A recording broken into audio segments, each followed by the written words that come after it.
وړکای هلک ولاړ په تاج به لاس کېښود. مور یې ورته ویلې مور یې بچی مه کوه دا یې تا کار نه ده، غریب ښځې زوی یې تا د تاج سره څه بیا به یې خوښي که بیا به لاړو.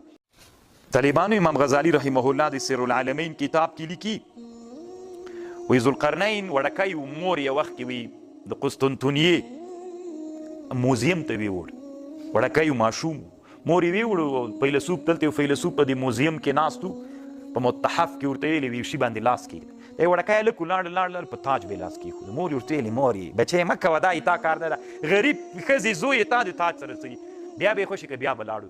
هغه ورته ویلې څه ورته وایي مور یې ورته ویلې وایي فیلسوف ورته ویلې مور ته یې وایي نه مه کوه دا د همت د وړکیتوب نه همت و قصد دا ده چې تاج وي دی به د دنیا بادشاه کېږي بیا همغسې سو.